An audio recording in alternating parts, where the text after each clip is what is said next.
కిషన్ అనే ఒక మెజిషియన్ అడవిలోకి వెళ్ళి మంచి ఆటలు చూపించేవాడు. అతని దగ్గర ఒక తెల్ల ఎలుక ఉండేది. దాని నాట్యం ఇంకా మ్యాజిక్ చూసి జనాలు ఆకర్షించి అక్కడికి ఆ ఆట చూడ్డానికి వచ్చేవారు. ఒకరోజు ఎలుక ఆట పూర్తయ్యేటప్పుడు మెజిషియన్తో ఇలా అంటుంది, నా ఆరోగ్యం ఏమీ బాలేదు, నేను ఇంకా ఆట ఆడలేను, నాకు కొంత విశ్రాంతి కావాలి. మెజిషియన్ దాని మాటలు వింటాడు. ఇంకా దానికి విశ్రాంతి తీసుకోమని చెప్తాడు. మరుసటి రోజు ఎలుక మంచం మీద నుంచి లేవదు. దాన్ని చూసి మెజిషియన్ ఆశ్చర్యపోతాడు. ఇంకా ఆలోచిస్తూ ఉంటాడు, ఇవాళ దానికి బదులు మ్యాజిక్ ఎవరు చూపిస్తారు అని. అతను గ్రామ వాళ్ళని అడిగి ఒక ముసలావిడ దగ్గరికి వెళ్తాడు. తను ఆ గ్రామానికి వైద్యురాలు. ఆమె దగ్గర అన్ని పక్షులు, జంతువులు ఇంకా మనుషుల కోసం మందులు ఉంటాయి. మెజిషియన్ ఆవిడ దగ్గరికి వెళ్ళి జరిగిందంతా ఆమెకు చెప్తాడు. అరెరే, ఏమీ పర్వాలేదు, దీనికి కాస్త జ్వరంగా ఉంది, కొంచెం తక్కువ పని చేయించు నీ ఎలుకతో. ఎలాంటి పరిస్థితికి తీసుకొచ్చావు? 1-2 రోజులు విశ్రాంతి తీసుకునివ్వు, ఈ మందు ఇవ్వు, తగ్గిపోతుంది. ఎంత జాగ్రత్తగా చూసుకోవాలంటే ఇక 2 రోజుల వరకు ఇది ఎలాంటి మ్యాజిక్ చూపించదు. ఇంకా నువ్వు కూడా విశ్రాంతి తీసుకో. బాబు, ఎన్ని రోజులు ఈ పని చేస్తూ ఉంటావు? ముందుగా నేను చెప్పినట్టు నువ్వు ఎలుక విశ్రాంతి తీసుకోండి. మెజిషియన్ ఆ ముసలావిడ మాటలు వింటాడు. ఇంకా తనకి డబ్బులు ఇవ్వబోతాడు. అప్పుడు ముసలావిడ ఇలా అంటుంది, ఏమీ పర్వాలేదు, ఈ డబ్బులు నీ దగ్గరే పెట్టుకో. 2 రోజుల తర్వాత దీనికి బాగైన తర్వాత నా దగ్గరికి రండి. నాకు మీ ఇద్దరితో చాలా ముఖ్యమైన పని ఉంది. ఒకవేళ ఆ పని అయితే నేనే మీకు డబ్బులు ఇస్తాను. అర్థమైందా? మెజిషియన్ తన ఎలుకను తీసుకుని ఇంటికి తిరిగి వెళ్తాడు. 2 రోజులకు బదులు 3 రోజులు బాగా విశ్రాంతి తీసుకుంటారు. మంచి భోజనం తయారు చేసుకుని తింటారు. ఇంకా విశ్రాంతి తీసుకునేవారు. 4వ రోజు ఎలుక స్వయంగా మెజిషియన్తో ఇలా అంటుంది, ఇంత విశ్రాంతి తీసుకుని నాకు చాలా సంతోషంగా ఉంది. నా శరీరం చాలా హుషారుగా ఉన్నట్టుంది. ఆ ముసలావిడ చాలా మంచి వైద్యురాలు. పద, వెళ్ళి తనకు ధన్యవాదాలు చెప్తాము. ఇక ఇప్పటి నుంచి నేను నీతో పాటు మ్యాజిక్ చేయటానికి సిద్ధంగా ఉన్నాను. ఇద్దరూ కలిసి ఆ ముసలావిడ దగ్గరికి వెళ్తారు. ఆవిడను ఆ పని గురించి అడుగుతారు.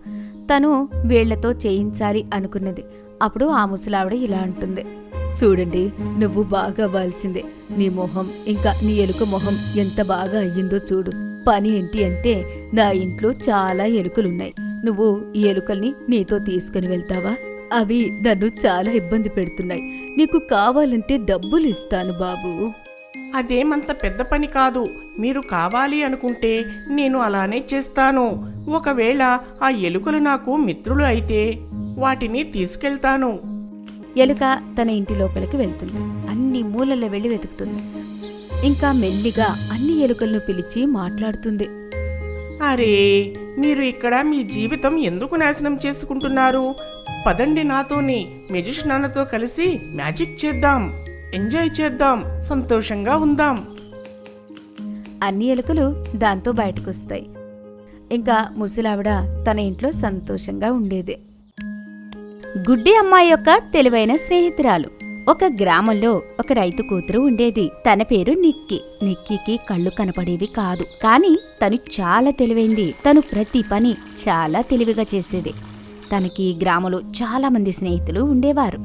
ఇంకా ఆ గ్రామం జమీందారు కూతురు మీనా తనకి చాలా మంచి స్నేహితురాలు. ఒకరోజు నిక్కీ పక్కింటి స్నేహితురాలు రాధ నిక్కీతో, నీకు కళ్ళు కనిపించవు, కానీ నువ్వు ఇంటి పని మొత్తం చేస్తావు, చదువు కూడా బాగా చదువుతావు, నువ్వు ఇంగ్లీష్ కూడా నేర్చుకుంటున్నావు, ఇదంతా ఎలా చేయగలుగుతున్నావే?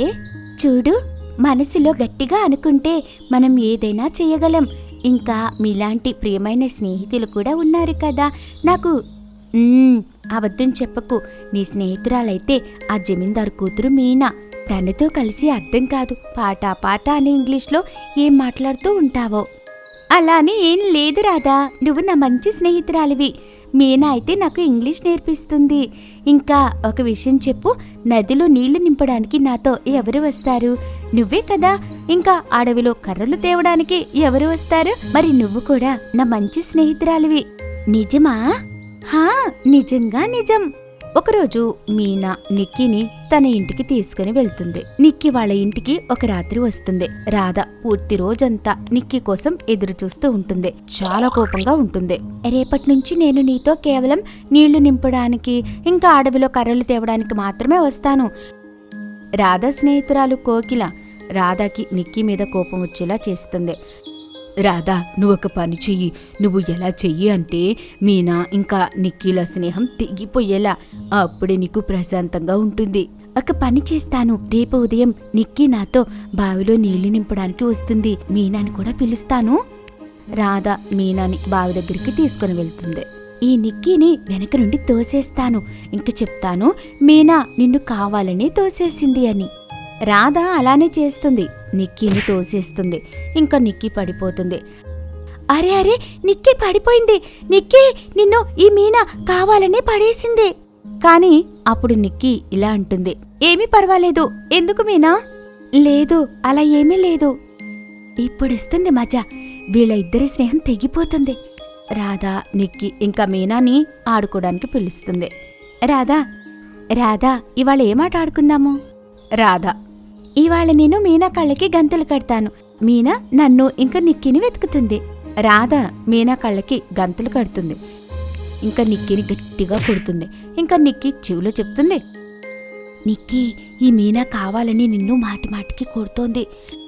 తను తెలుసుకోవాలనుకుంటుంది నువ్వు నిజంగా గుడ్డిదానివి అవునా కాదా అని.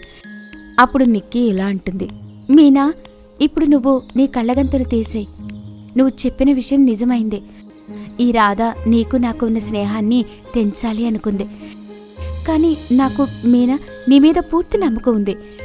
రాధా, నువ్వు వేసుకున్న గాజుల శబ్దం వల్ల నాకు అర్థమైంది నువ్వు నన్ను కొడుతున్నావని.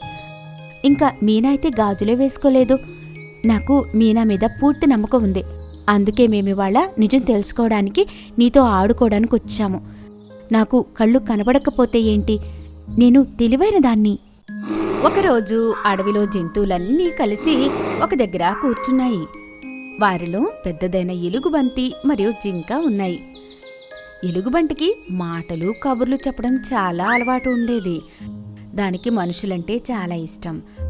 అది అకస్మాత్తుగా మనుషుల గురించి మాట్లాడడం స్టార్ట్ చేసింది. ఇంకా ఇలా అంది, స్నేహితులారా, నాకు మనుషులంటే చాలా ఇష్టం. ఎంత అందంగా ప్రేమతో చాలా మాట్లాడతారు. నాకైతే చిటికలో మనుషులతో స్నేహం అవుతుంది. వాళ్లతో పాటు కలిసి నివసించాలని అనిపిస్తూ ఉంటుంది. అరే, నాకు మనుషులలో చాలా మంచి శాశ్వతమైన ఫ్రెండ్ దొరికాడు. అతన్ని చూస్తే నాకు అస్సలు భయం కాదు. తను నన్ను ముట్టుకుంటాడు, నాతో మాట్లాడుతాడు. వారితో మాట్లాడటం నాకు చాలా ఆనందంగా అనిపిస్తుంది. ఫ్రెండ్స్, నాకు మనుషులతో చాలా స్నేహం ఉంది. వాళ్ళు నా కోసం రకరకాలైన రుచికరమైన పదార్థాలు తీసుకొని వస్తారు. అప్పుడప్పుడు నన్ను కలవడానికి అడవిలోకి కూడా వస్తారు. అప్పట్లో నేను ఒక సర్కస్లో పనిచేసేవాణ్ణి. అక్కడి నుంచి స్టేజ్ పైకి వెళ్ళగానే విజిల్స్, పూలమాలలు మరియు గట్టిగట్టుగా చప్పట్లతో నన్ను స్వాగతించేవారు. ఆ రోజులు అస్సలు మర్చిపోలేను. కానీ నేను తిరిగి అడవికి రావడమే మంచిదైంది. ఎలుగుబంటి మాటలు విని జంతువులన్నీ ఆశ్చర్యపోయాయి. అప్పుడు కోతి ఇలా అడిగింది, నాకు చెప్పు, నువ్వు ఇంతవరకు ఒక్క మనిషిని కూడా తినలేదా? అసలు విషయమేంటో తెలుసుకోవాలనుకుంటున్నాను. చెప్పాను కదా, తినలేదు. నేను ఇప్పటి వరకు ఒక్క మనిషిని కూడా ముట్టనే లేదు. ఇక్కడే నాకు వెలితిగా ఉంటుంది. ఇంతవరకు ఒక్క మనిషిని కూడా తాకలేదని.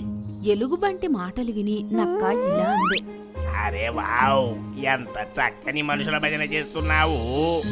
ఇప్పుడేమైంది? మనుషులు చనిపోయిన తర్వాత వారిని గౌరవించడం కన్నా వారు ఉన్నప్పుడే వారిని గౌరవించు. సరే, నీకేమనిపిస్తుంది? చనిపోయిన తర్వాత ఏ మనిషినైనా తినగలవా? ఒకవేళ తింటే నువ్వు వారిని గౌరవించట్లేదని అర్థం. తినకపోతే ఇంకా నీ స్నేహితుల కోసం అలాగే ఏడుస్తూ ఉంటే అది మంచి స్నేహం అని అర్థం. ఎలుగు వంటి నా మాట బాగా గుర్తుపెట్టుకో. ఈ మనుషులు ప్రపంచం మనకి తగదు. మన జంతువుల ప్రపంచమే మనకు కావాలి. ఆ మనుషులతోని చాలా జాగ్రత్తగా ఉండు. ఒకవేళ నీకు తినాలనిపిస్తే చనిపోయిన తర్వాత పండగ చేసుకో. నీ స్నేహితుడుగా నేను ఇదంతా చెప్తున్నాను రా. నాకు ఈ మనుషుల గురించి వీళ్ళ గురించి అంతా తెలుసు నాకు. ఆ నక్క మాటలకి ఎలుగుబంటి మౌనం అయిపోయింది. ఇంకా ఆలోచనలో పడింది. తలగొక్కుంటూ ఆలోచించింది. అలాంటి విపత్తు సమయంలో తను ఏం చేయాలో అర్థం కాలేదు. అది తన తలపై చెయ్యి పెట్టుకుని ఇలా అంది. స్నేహితులారా, అలాంటి పరిస్థితుల్లో ఏం చేయాలో నాకు ఏమీ అర్థం కావడం లేదు. నిజంగా నా ముందు ఒక మనిషి యొక్క శవం ఉంటే నేను ఏం చెయ్యాలి? ఊహించలేను, అసలు ఆ మాటలు అనలేను. నన్ను క్షమించండి, గొప్పలు చెప్పాను. ఈ విధంగా ఎలుగుబంటి మాట్లాడడం అయిపోయింది. ఇప్పుడు పిల్లి కబుర్లు మొదలయ్యాయి. అలా ఒకరికొకరు మాట్లాడుతూనే ఉన్నారు.